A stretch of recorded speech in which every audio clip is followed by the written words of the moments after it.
Y en oración quiero preguntar, Señor, quiero escuchar tu voz, las palabras con tu amor, ser como eres tú. Padre nuestro, tú, por el contrario, cuando te pongas a orar, entra en tu aposento y con la puerta cerrada, ora a tu Padre que está en lo oculto, y tu Padre que ve en lo oculto te recompensará. Y al orar no empleen muchas palabras como los gentiles que piensan que por su locuacidad van a ser escuchados. Así pues no sean como ellos, porque bien sabe su Padre de qué tienen necesidad antes de que se lo pidan. Ustedes en cambio oren así: Padre nuestro que estás en los cielos, santificado sea tu nombre. Venga tu reino, hágase tu voluntad como en el cielo también en la tierra. Danos hoy nuestro pan cotidiano y perdónanos nuestras deudas, como también nosotros perdonamos a nuestros deudores. Y no nos pongas en tentación, sino líbranos del mal. Porque si les perdonan a los hombres sus ofensas, también los perdonará su Padre Celestial.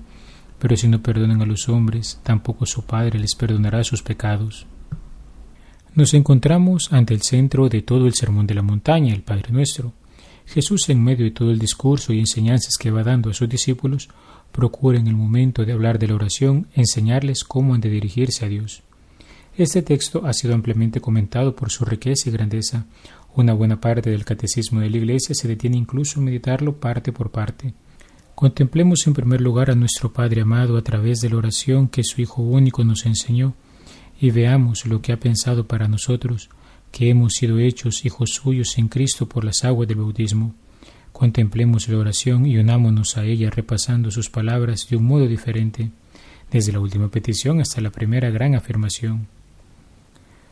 Nuestro Padre eterno nos cuida y nos lleva de su mano, nos libra de todo mal, o también nos libra de las artimañas del malo, del enemigo, del homicida, nos rescata de sus garras, iluminando con su luz nuestro interior, disipando las tinieblas bajo las que se esconde. Además nos fortalece y sostiene para no caer en la tentación, para no dejarnos seducir por las debilidades de nuestra carne, del mundo o de aquel que no busca sino nuestra perdición. Es el Padre bueno quien nos hace ser hermanos con los demás hombres por la gracia que su Hijo único derramó en nosotros, haciéndonos hijos adoptivos, integrándonos a la gran familia de Dios. Al perdonar nuestras ofensas, nos enseña el camino del amor que libera los corazones y nos invita a hacer lo mismo imitándole. Nos muestra en pocas palabras cómo la vía hacia la comunión pasa por el ejercicio de la misericordia. Habiendo hecho experiencia de su amor, no podemos sino amar a los demás. Él nos da el pan de cada día, pan material para la vida y salud de nuestros cuerpos, pan de su palabra para vida y salud de nuestros espíritus, y pan eucarístico que nos garantice la resurrección y la vida eterna. Nos enseña a abandonarnos confiados a su voluntad, encontrando en ella nuestro descanso y alegría, nuestra verdadera felicidad. Nos invita a desearla fuertemente para que su amor también se difunda en la tierra como en el cielo. El Padre nos concede la gracia de ser una alabanza para su gloria al buscar que su nombre sea santificado. Esto es, que sea honrado y glorificado a través de una vida según su corazón, recordando que hemos sido creados para amarlo, conocerlo y servirlo. Ese es el fin último de nuestra existencia. Y al decirnos que está en el cielo, no quiere hacernos sentir lejanos o distantes, sino que nos recuerda que nuestra morada definitiva no está en esta tierra, sino que hemos sido creados para más, para habitar en las moradas eternas, para estar ante su presencia santa, contemplándolo cara a cara, alabándole junto a sus ángeles y santos, alabanza que comienza mientras aún somos peregrinos, pero que llegará a su plena manifestación cuando entremos en la gloria de los santos. Santa Teresa de Jesús, para animar a sus monjas en medio de las dificultades, decía: «Esta vida no es sino una mala noche en una mala posada». Al pensar en el sufrimiento que se experimenta en el mundo por los afanes y preocupaciones de cada día, esto podría ser una palabra de consuelo que nos hace poner la esperanza en un mañana mejor. Pero si consideramos también las innumerables bendiciones de las que ya se nos permite gozar en esta vida y la belleza que vemos en la creación que nos rodea, considerar que este paso por la tierra es una mala posada nos hace decir con alegría: si así es la tierra de hermosa, ¿cuánto más lo habrá de ser el cielo? Con gozo contemplemos como el nuestro de este Padre nuestro, es una palabra que designa propiedad, pertenencia. A simple vista parecería que Él nos pertenece. Sin embargo, nosotros, pequeñas criaturas, ¿cómo osaríamos abarcar al que es infinito? Somos nosotros los que le pertenecemos a Él. Somos suyos, somos sus hijos, por todo nuestro ser corre su misma vida divina. Somos parte de su gran familia. ¡Qué dicha, qué bendición, qué gozo! En un segundo momento, hagamos un recorrido del Padre Nuestro de la mano de uno de los grandes maestros de espiritualidad del cristianismo, San Agustín, obispo y doctor de la Iglesia, reflexionando algunos de sus textos para penetrar en la grandeza de esta oración.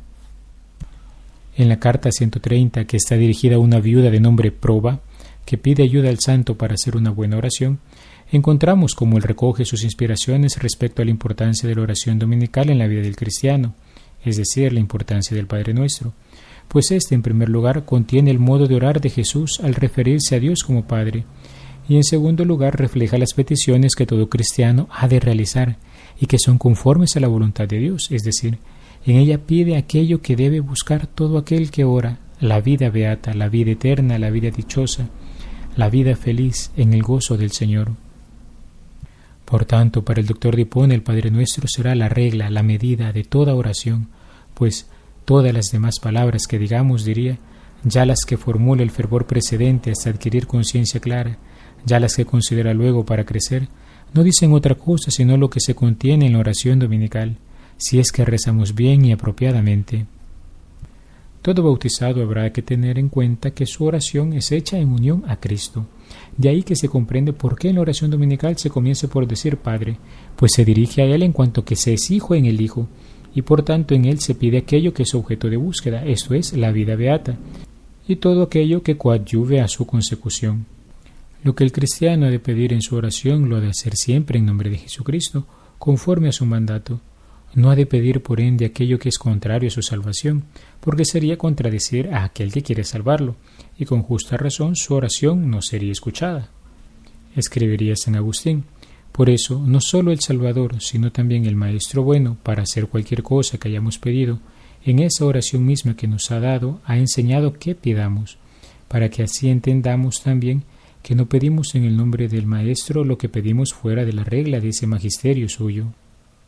Al explicar la oración sacerdotal del Evangelio de Juan, San Agustín también enseña que Cristo, al decir a sus discípulos que Dios es Padre, les muestra la actitud fundamental que se ha de tener cuando se entra en oración, a saber, la humildad.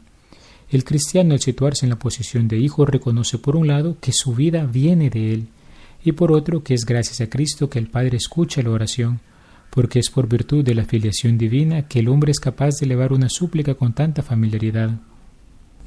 También, como maestro que es, al darnos las palabras del Padre Nuestro, muestra que la oración puede ser hecha en voz y en público. La advertencia que se encuentra en otros pasajes de la Escritura de orar en lo secreto no es con el fin de prohibir una manifestación externa de la fe, sino que busca prevenirles de la vanagloria. Dirigirnos a Dios para ser vistos y aplaudidos no es oración, porque el fervor que motiva el deseo no está en alcanzar la salvación, sino la gloria terrena. Así escribiría San Agustín: esa oración que ha hecho por nosotros nos la ha dado también a conocer, porque edificación de los discípulos es no sólo la conversación de tan gran maestro con esos mismos, sino también la oración por esos mismos al Padre. Asimismo, a la hora de llamar a Dios con el nombre de Padre, el cristiano está disponiendo ya de una prerrogativa concedida por el amor gratuito de Dios.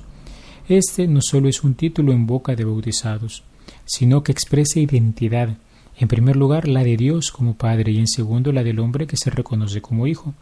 De este modo elogiamos a Dios, pues le reconocemos como el Ser Supremo y Misericordioso, y a la vez hacemos un acto de humildad, pues nos reconocemos a nosotros mismos como dependientes de Dios. En este modo se reclama la benevolencia divina y se dispone el propio ánimo del hombre a ella. Diría San Agustín: la razón de nuestra vocación a la herencia eterna para ser coherederos de Cristo y recibir la adopción de los hijos no se funde en nuestros méritos, sino en la gracia de Dios. La misma gracia mencionamos al principio de la oración cuando decimos Padre Nuestro. Con este nombre se inflama la caridad, se aviva el afecto y cierta presunción de obtener lo que debemos pedir. Que estás en el cielo. El lugar de la morada divina no se entiende en un sentido espacial, sino personal. Según la más auténtica espiritualidad agustiniana, Dios inhabita, es decir, habita en el hombre, y es que en su interior ha de buscarlo. Todo cristiano debe volver en sí y recobrar su unidad, alejarse de la dispersión y concentrarse en la presencia divina de aquel que habita en él. Para tal fin el hombre debe ser justo, coherente en su vida cristiana, pues el pecador, en vez de acercarse a Dios, se aleja. El hombre es templo de Dios cuando vive según la fe, la esperanza y la caridad, pues por la fe cree y vive lo que cree, por la esperanza anhela la bienaventuranza divina y por la caridad rige sus actos por la ley del amor.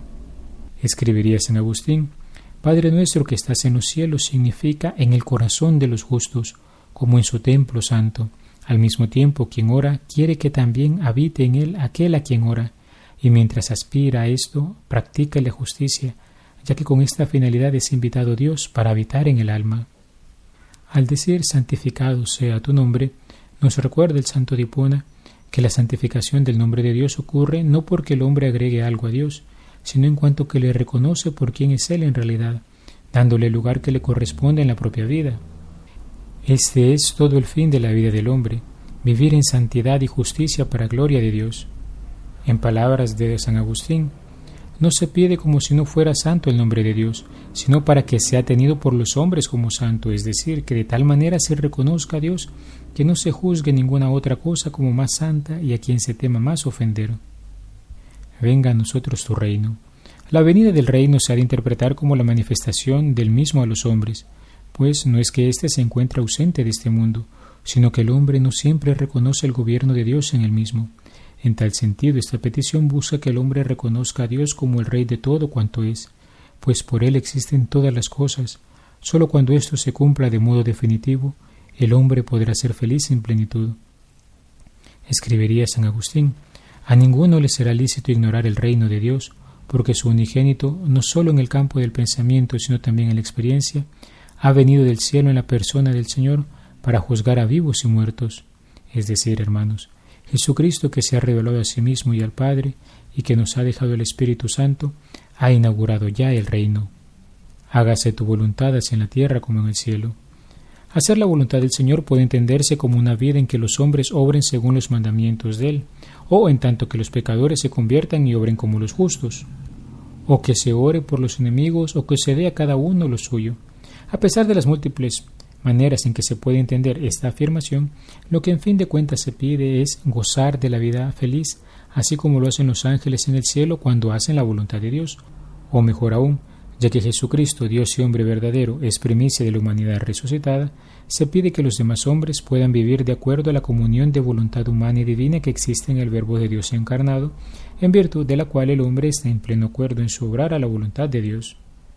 Esta petición la vivió de modo especial Jesús en su pasión cuando dijo: Padre mío, si es posible, que pase de mí este cáliz, pero no se haga como yo quiero, sino como quieres tú. De este modo se recupera el orden en el interno del hombre, por lo cual el espíritu gobierna el cuerpo, el entendimiento, la voluntad. Pero todo porque en su fundamento se restablece el recto orden de la voluntad humana a la divina, orden que será restablecido perfectamente con la resurrección al final de los tiempos, por la que el hombre quedará completamente sano de las heridas del pecado original. Danos hoy nuestro pan de cada día. El hoy al que se refiere es la vida temporal del hombre. Esta petición San Agustín la entiende en tres sentidos. En primer lugar, el del alimento material, es decir, aquello que es útil para la vida.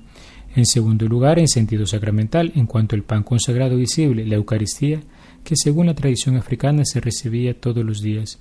Y en tercer lugar, en sentido espiritual, como el pan invisible de la palabra de Dios, ya que el alma se nutre y encuentra su reposo en obrar según los mandamientos del Señor. San Agustín no deja a un lado nada. Es el Señor quien tiene la iniciativa al salir al encuentro del hombre para salvarlo. Es el Señor quien habrá de sostenerle y proveerle el alimento necesario para que alcance su fin. Por sus solas fuerzas el hombre no sería capaz de proveerse lo necesario para poder vivir en fidelidad plena. El Señor sale en su auxilio, así como a los hebreos que les alimentó con el maná para que pudieran completar su travesía, así nos alimenta con su pan, que no es otra cosa sino la vida divina de su gracia. Perdona nuestras ofensas como también nosotros perdonamos a los que nos ofenden.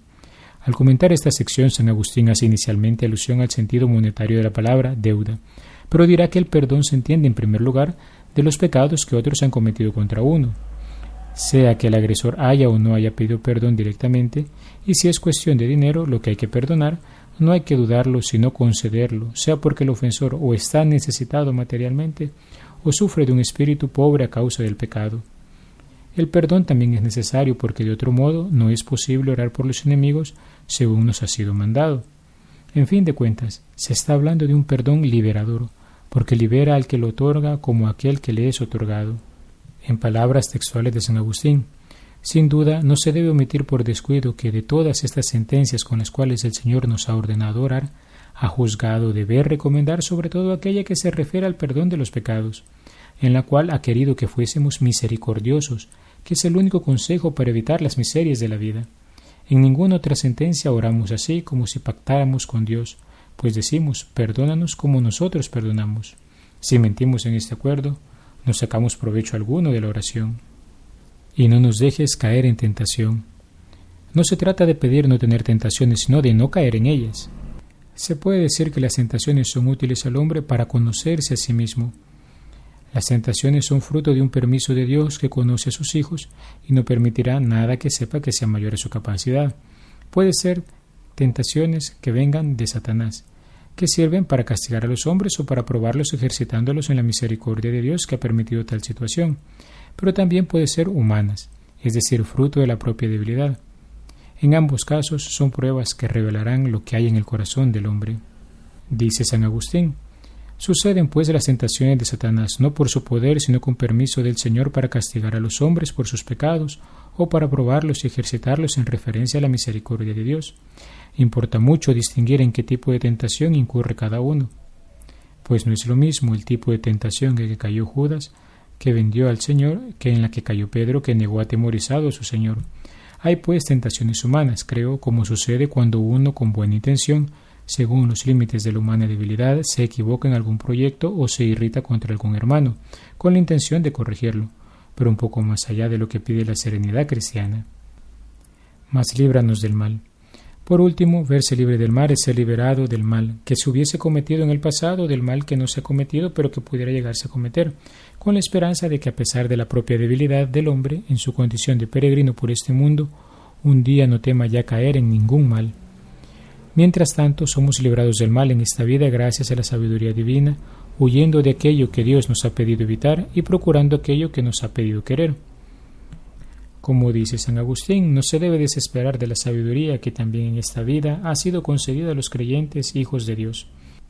Consiste esta sabiduría en huir con especial diligencia de todo aquello que por revelación de Dios entendamos que debe evitarse y apetezcamos con ardentísima caridad todo aquello que por revelación de Dios entendamos que se ha de amar, porque cuando la muerte despoje al hombre del restante peso de mortalidad, de parte de todo componente del hombre, en el tiempo oportuno, será realizada como fin la felicidad que ha comenzado ya en esta vida, y que para conseguirla definitivamente después se pone ahora todo el esfuerzo posible. Así concluiría San Agustín que se debe distinguir entre las primeras 3 peticiones y las otras 4, en razón de su duración, pues las primeras 3, si bien comienzan en esta vida temporal, se prolongarán por toda la eternidad, mientras que las otras son peticiones realizadas en vistas de aquella eternidad, pero que pasarán a la historia una vez llegue a su fin. Así, queridos hermanos, la oración del Padre Nuestro reúne en sí todo aquello que el hombre debe tener en cuenta para alcanzar la vida beata que le ha sido ofrecida por el Padre en Cristo. En ella el cristiano descubre, en primer lugar, el gran don de Dios que le ha unido así, por la filiación divina, es decir, se da cuenta de la identidad de aquel que le creó para la felicidad eterna y del llamado que le ha hecho para hacerle partícipe a través de la nueva vida de bautizado. Así también descubre su propia identidad, pues para poder dirigirse al Padre, también ha de reconocerse como hijo, y esto no es posible sin haber conocido a Jesucristo, que por su sacrificio en el Calvario le ha redimido y por su resurrección le ha elevado a una nueva dignidad en la que el Espíritu Santo le hace capaz de decir Abba, Padre. En esta oración el Espíritu Santo, el Maestro interior, muestra a los hombres aquello que han de pedir, aquello lo que han de anhelar, sea que dure solo en esta vida, las últimas 4 peticiones, o que se prolongue hasta la eternidad de las primeras 3. Con razón, San Agustín escribiría unas palabras hermosas a aquella viuda de nombre Proba, cuando le decía: el cristiano, sometido a cualquier tribulación, gime con esta fórmula: con ella llora, por ella comienza, en ella se para y por ella termina la oración. He sido el Padre Juan Carlos Cuellar desde la parroquia Santa Liz en Altavista. Que Dios te bendiga. Alabado sea Jesucristo, por siempre sea alabado. Quiero aprovechar la ocasión, queridos hermanos, para recordarles que estamos en estos días recogiendo, diferentes artículos en buen estado que nos pueden ayudar a conformar este baratillo o mercadito parroquial que estamos planificando para finales de abril. Recuerda que puedes acercarte a la sacristía o a la oficina parroquial para poder hacer tu donación a través de estos artículos. Puede ser ropa en buen estado, algún electrodoméstico, algún depósito de plástico, algún mueble quizás que ya no se ocupe en tu hogar. Tú consúltanos y veremos la manera de poder aprovechar esta donación. Recuerda que los fondos servirán para poder llevar a cabo las diferentes iniciativas pastorales que tenemos en la parroquia, así como el mantenimiento de la misma. Gracias por tu colaboración. Dios te bendiga. Dime, Señor, ¿en qué te puedo servir? Déjame conocer tu voluntad.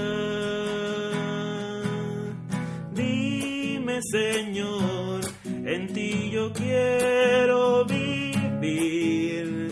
Quiero saber de ti, saber